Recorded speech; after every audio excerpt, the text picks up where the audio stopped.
আমি কোনো অপরাধ করেছিলাম? এখনো কিন্তু আমি সম্প্রতি ঢাকাই সিনেমার জনপ্রিয় চিত্রনায়িকা পরীমনির বিরুদ্ধে গৃহকর্মীকে মারধরের অভিযোগ আনা হয়।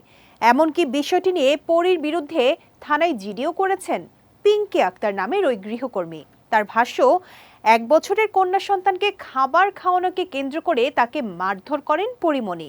ঘটনাটি প্রকাশ্যে আসতেই ফেসবুক লাইভে এসে খোলামেলা কথা বলেন পরী। এবার পরীমনির পাশে দাঁড়ালেন জনপ্রিয় গায়িকা ন্যান্সি।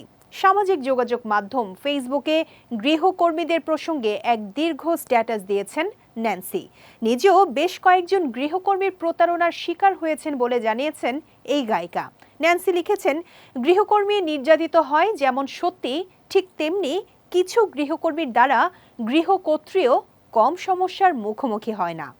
আমার পুরো বাসায় সিসি ক্যামেরা আছে শুধুমাত্র গৃহকর্মীর মিথ্যা হয়রানি থেকে বাঁচার জন্য। নিজের অভিজ্ঞতা উল্লেখ করে কণ্ঠশিল্পী লিখেছেন, বছর 10 আগে আমার বাসার গৃহকর্মী বাসার দারোয়ানের সাথে পালিয়ে যায়। গৃহকর্মীর পরিবার তাদের মেয়ে গুম হয়েছে অভিযোগ তুলে মোটা টাকা দাবি করে। আমি সরাসরি পুলিশের শরণাপন্ন হই এবং তাদের আন্তরিক সহযোগিতায় ঘণ্টা 2 মাথায় পলাতক গৃহকর্মী তার প্রেমিক সহ উদ্ধার হয়। গৃহকর্মীকে বেতন ও অন্যান্য সুযোগ সুবিধার ব্যাপারে ন্যান্সি বলেন, বেতনের বাইরে যতই দেই না কেন তাদের খুশি করা যায় না। মন চাইলে কাজে আসে, অন্যথায় আসে না। সবশেষে সংবাদকর্মীদের দায়িত্বে সচেতন হওয়ার আহ্বান জানিয়ে তিনি লিখেছেন, সংবাদ মাধ্যম একটু সংবেদনশীল হন, সবকিছুতে বাণিজ্য দেখবেন না।